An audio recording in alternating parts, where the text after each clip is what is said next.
Present indefinite की जो ID होती है वो है वर्ब प्लस ताहे तिहे तेहे, ये सभी लोग जानते हैं, बट इसके अतिरिक्त अन्य आईडी जो हैं वो मैं बता रहा हूँ आपको। सेकंड, नजदीक भविष्य में होने वाला कार्य, यह नजदीक भविष्य में अर्थात नियर फ्यूचर का ये तो कोई सेंटेंस है तो उसको प्रेजेंट इंडेफिनिट में ही ट्रांसलेट करना पड़ेगा, क्योंकि वो सेंटेंस फ्यूचर का नहीं प्रेजेंट इंडेफिनिट का होता है।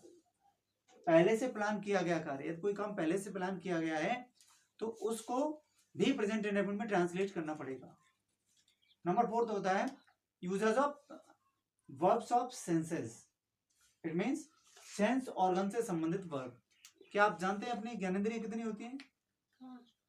5 ज्ञानेंद्रिय होती हैं। कौन कौन सी?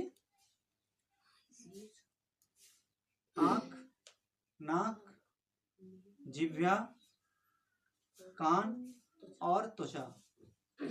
इनसे संबंधित जितनी वर्ब हैं, 5 वर्ब होंगी, वो हमेशा प्रेजेंट इंडेफिनिट मतलब इंडेफिनिट में ही बनाई जाती हैं। प्रेजेंट में वो आती हैं तो प्रेजेंट इंडेफिनिट में ही उनका ट्रांसलेशन होगा, चाहे उनके बाद में रहा है, रही है, आए।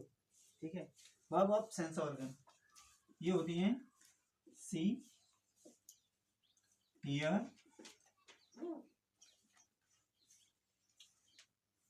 Touch, taste, see, hear, touch, taste and smell. चाहे verb plus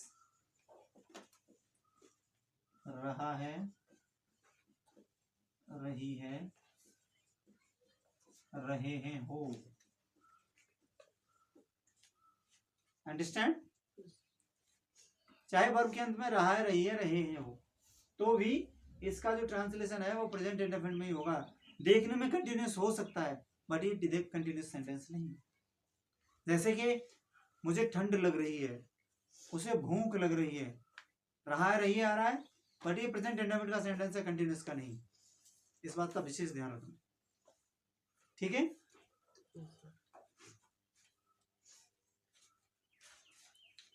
okay, note down soon and after that I will write the rules of translation, right?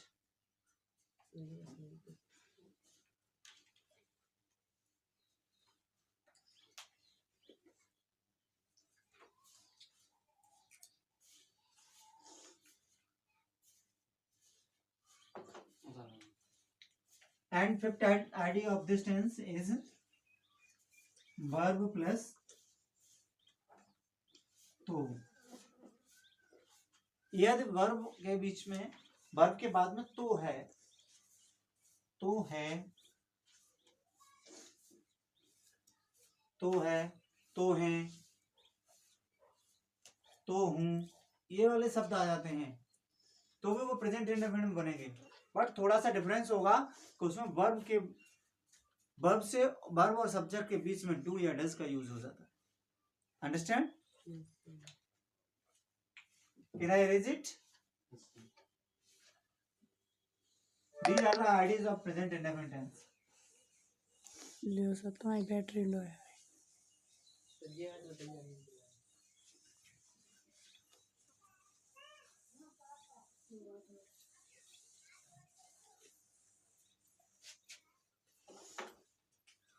Now write down the rules of present indefinite tense and rules of positive sentence. Don't talk each other.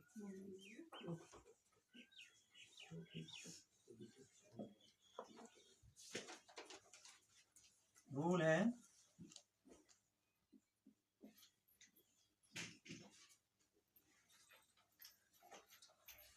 first of all we have to write subject in English, then first form of the verb with s या es if subject is singular, या subject singular है तो ऐसा ही yes लगाते हैं, then object, then etc. etc means इत्यादि। अन्य कुछ भी बच जाता है। यदि सब्जेक्ट प्लूरल है तो वर्ब की केवल फर्स्ट फॉर्म लगाई जाएगी। यदि सब्जेक्ट सिंगुलर है तो वर्ब की फर्स्ट फॉर्म के साथ में एस या ईएस का यूज करेंगे। अंडरस्टैंड? किसका यूज करेंगे? एस या ईएस का। Then we will write object and then etcetera.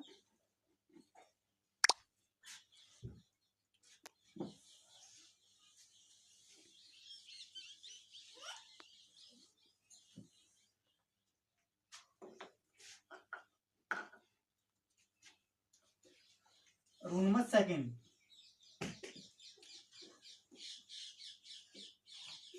यदि अब यहाँ प्रॉब्लम ये आती है बच्चों के सामने कि हम एस लगाएं सिंगुलर सब्जेक्ट होने पर एस लगाएं।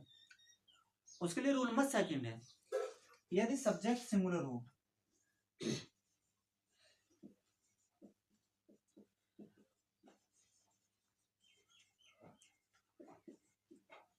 एवं वर्ब का अंतिम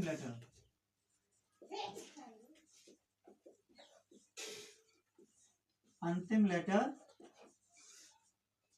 S double S E S S H C H T H O या एक्स या जेड हो तो ईएस लगाते हैं,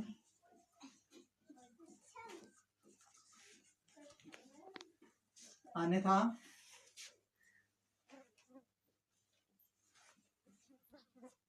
एस लगाते हैं।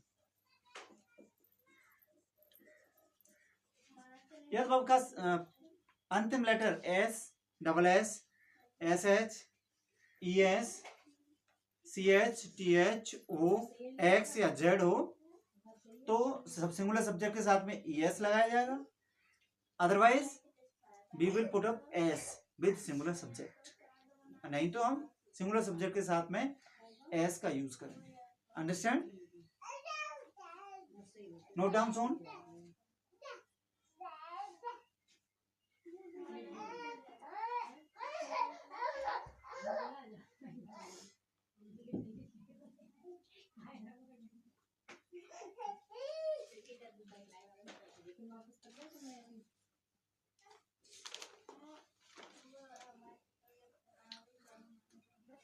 Now I'll give you examples of all the IDs of present indefinite tense.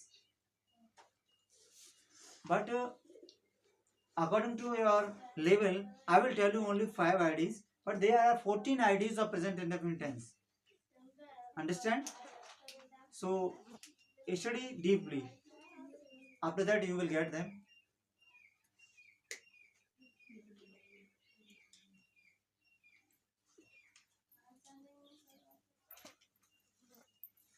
Can I erase it now? रब कर दूं?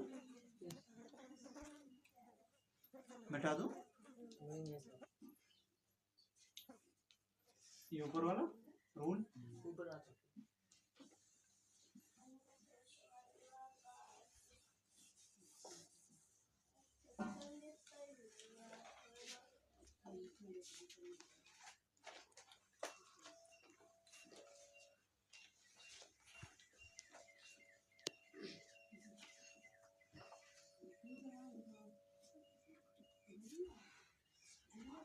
Example. और first ID is verb plus ताहती है। पहली आईडी क्या है? वर्ब के बाद में ताहती है होना चाहिए, तो वो सेंटेंस प्रेजेंट इंडेफिनिट सेंटेंस होता है। अंडरस्टैंड? बात है पॉजिटिव सेंटेंस की, तो पॉजिटिव सेंटेंस में जैसे वे आगरा जाते हैं। ओके, तो सबसे पहले हमें ये देखना है कि सेंटेंस किसका है। इसमें वर्ब क्या है? वर्ब क्या है? जाते हैं। तो जाना के बाद में क्या आ रहा है यहाँ, ते हैं, अर्थात वर्ब प्लस ते है। तो ये सेंटेंस प्रेजेंट इंडेफिनिट टेंस हुआ, प्रेजेंट इंडेफिनिट टेंस का सेंटेंस हुआ। तो सबसे पहले और देखना है नेगेटिव है, पॉजिटिव है, इंट्रोगेटिव है, कौन सा सेंटेंस है ये, पॉजिटिव सेंटेंस, क्योंकि नकारात्मक है नहीं और प्रश्नवाचक भी नहीं है। तो सबसे पहले सब्जेक्ट, रूल के अकॉर्डिंग सब्जेक्ट क्या है इसमें। अब सब्जेक्ट भी आपको निकालना हो तो सब्जेक्ट निकालने के लिए वर्ब से पहले कौन लगाइएगा, कौन जाता है या कौन जाते हैं, वे। This is the subject. अब वे की इंग्लिश क्या होती है, they. After that according to rule we have to put up subject then verb.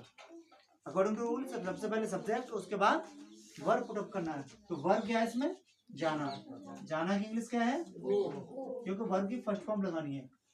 अब देखना ये सब्जेक्ट सिंगुलर है या प्लूरल, प्लूरल सब्जेक्ट है अर्थात उसके साथ में ना एस लगेगी ना E S. But you have to remember that after go we have to put up to every time in the sentence. हर बार हमें गो के साथ में टू लगाना होगा। They go to.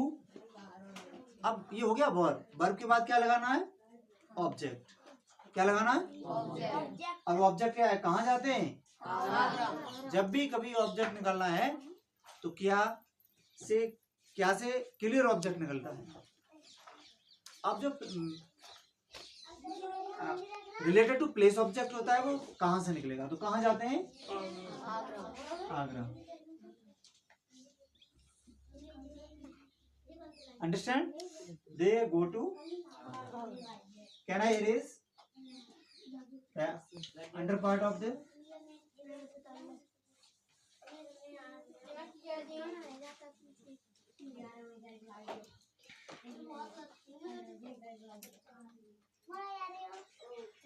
second example.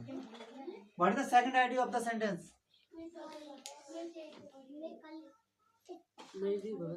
नजदीक भविष्य में होने वाला कार्य। जैसे आज शाम को 7:30 बजे वाली गाड़ी से मैं कानपुर जाऊंगा या चला जाऊंगा।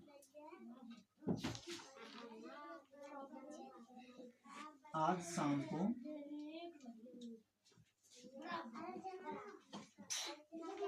7:30 बजे वाली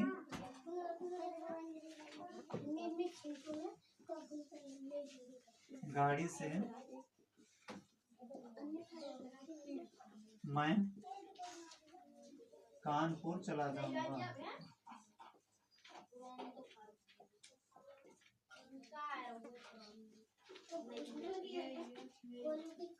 अंडरस्टैंड। कब देखिएगा, कब जाऊंगा, आज शाम को। आज शाम क्या है, this is present time not the future time. ये फ्यूचर टाइम नहीं है, ये प्रेजेंट टाइम है। क्या है, अर्थात वर्तमान समय है। तो ये नजदीक भविष्य की बात है। जब नजदीक भविष्य आ गया तो वो हमें किस में बनाना है, प्रेजेंट इंडेफिनिट में, ना कि फ्यूचर इंडेफिनिट में। कभी इसको फ्यूचर इंडेफिनिट में मत बना देना, otherwise it will be wrong, नहीं तो ये गलत हो जाएगा। What is the problem, sir बंद है वो?